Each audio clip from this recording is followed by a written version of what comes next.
Hello, everybody. This is The Poison Tree by Bankim Chandra Chattopadhyay. Chapter 15. In the depth of night, when all were sleeping, Kundanandini opened the door of her chamber and went forth.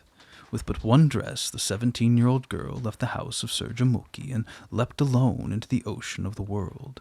Kunda had never set foot outside the house. She could not tell in which direction to go. The dark body of the large house loomed against the sky. Kunda wandered for some time in the dark, and then she remembered that a light was usually to be seen from Nagendra's room. She knew how to reach the spot, and thinking she would refresh her eyes by seeking that light, she went to that side of the house. The shutters were open, the sash closed. In the darkness, 3 lights gleamed. Insects were hovering near, trying to reach the light, but the glass repelled them. Kunda, in her heart, sympathized with these insects. Her infatuated eyes dwelt upon the light. She could not bring herself to leave it. She sat beneath some casuarina trees near the window, every now and then watching the fireflies dancing in the trees. In the sky, black clouds chased each other, only a star or two being visible at intervals. All around the house, rows of the casuarina tree, raising their heads into the clouds, stood like apparitions in the night. At the touch of the wind, these giant-faced apparitions whispered in their ghost language over Kundanandini's head. The very ghosts, in their fear of the terrible night, spoke in low voices. Occasionally, the open shutters of the window flapped against the walls. Black owls hooted as they sat upon the house. Sometimes a dog, seeing another animal, rushed after it. Sometimes a twig or a fruit fell to the ground. In the distance, the coconut palms waved their heads. The rustling of the leaves of the fan palm reached the ear. Over all the light streamed, and the insect troop came and went. Kunda sat there gazing. A sash is gently opened.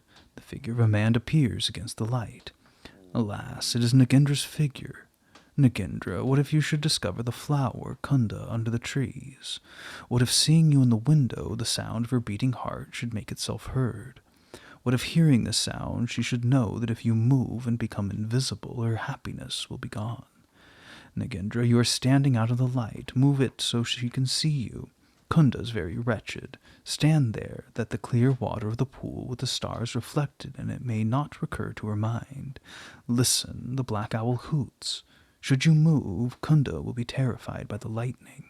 See there, the black clouds, pressed by the wind, meet as though in battle.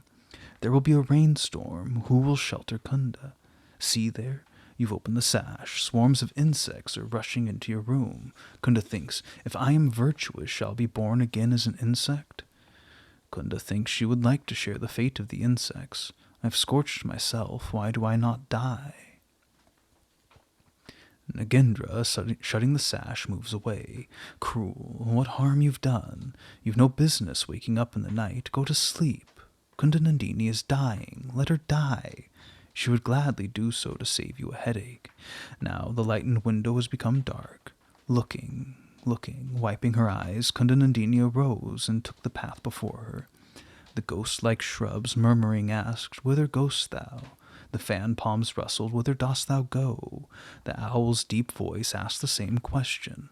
The window said, Let her go. No more will I show to her Nagendra.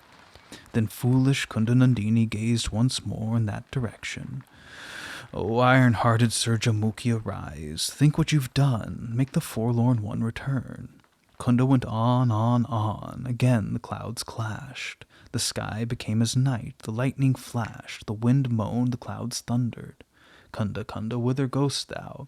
The storm came. First the sound, then clouds of dust, then leaves torn from the trees, borne by the wind. At last, plash, the rain. Kunda, why thy one garment? Whither goest thou? By the flashes of lightning, Kunda saw a hut. Its walls were of mud, supporting a low roof. She sat down within the doorway, resting against the door. In doing this, she made some noise.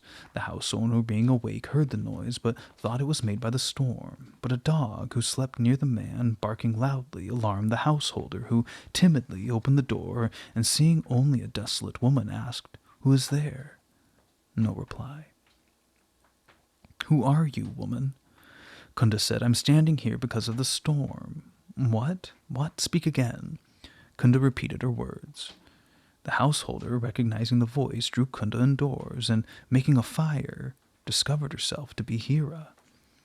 She comforted Kunda, saying, I understand. You've run away from the scolding. Have no fear, I will tell no one. You shall stay with me here for a couple of days. Hira's dwelling was surrounded by a wall. Inside were a couple of clean, mud-built huts. The walls of the rooms were decorated with figures of flowers, birds, and gods. In the courtyard grew red-leaf vegetables, and near them jasmine and roses. The gardener from the Babu's house had planted them. If Hira had wished, he would have given her anything from the Babu's garden.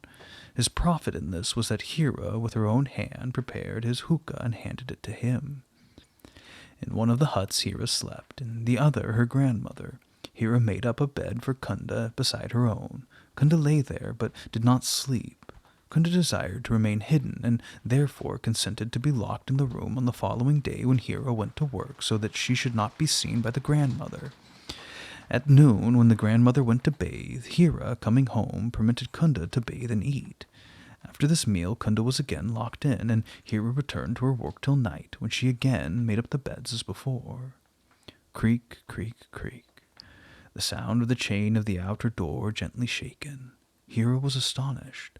One person only, the gatekeeper, sometimes shook the chain to give warning at night, but in his hand the chain did not speak so sweetly. It spoke threateningly, as though to say, if you do not open, I'll break the door. Now it seemed to say, how are you, my Hira? Arise, my jewel of a Hira. Hira arose, and opening the outer door, saw a woman. At first she was puzzled, but in a moment, recognizing the visitor, she exclaimed, O Gangajal, how fortunate I am. Hira's Gangajal was Malati, the milkwoman, whose home was in Debipur, near Debendra Babu's house. She was a merry woman from 30 to 32 years of age, dressed in a sari and wearing shell bracelets, her lips red from the spices she ate. Her complexion was almost fair, with red spots on her cheeks, her nose flat, her temples tattooed, a quid of tobacco in her cheek. Malati was not a servant of Debendra's, not even a dependent, but yet a follower. The services that others refused to perform, he obtained from her. At sight of this woman, the cunning Hira said, Sister Gangajal, may I meet you at last moment, but why have you come now? Malati whispered, Debendra Babu wants you. Hira, with a laugh, are you not to get anything? Malati answered, you best know what you mean. Come at once. As Hira desired to go, she told Kunda that she was called to her master's house and must go to see what was wanted. Then extinguishing the light, she put on her dress and ornaments and accompanied Gangajal, the two singing as they went some love song. Hira went alone into Debendra's Boitakana. He had been drinking, but not heavily. He was quite sensible. His manner to Hira was altogether changed. He paid her no compliments, but said, I had taken so much that evening that I did not understand what you said. Why did you come that night? It is to know this that I have sent for you. You told me Kunda Nandini sent you, but you did not give her message. I suppose that was because you found me so much overcome, but you can tell me now. Kunda Nandini did not send me to say anything. Then why did you come? Replied Debendra. I only came to see you. Debendra laughed. You are very intelligent. Nagendra Babu was fortunate in possessing such a servant. I thought the talk about Kunda Nandini was a mere pretense. You came to inquire after Haradasi Boasnavi. You came to know my design in wearing the Boasnavi garb. Why I went to the Datta house. This you came to learn, and in part you accomplished your purpose. I do not seek to hide the matter. You did your master's work and have received your reward from him, no doubt. I have a commission for you. Do it, and I also will reward you. It would be an unpleasant task to relate in detail the speech of a man so deeply sunk in vice. Devendra, promising Hira an abundant reward, proposed to buy Kunda Nandini. At his words, Hira's eyes reddened, her ears became like fire. When he had finished, she rose and said, Sir, addressing me as a servant, you said this to me. It is not for me to reply. I will tell my master, and he will give you a suitable answer. Then she went quickly out. For some moments, Debendra sat puzzled and cowed.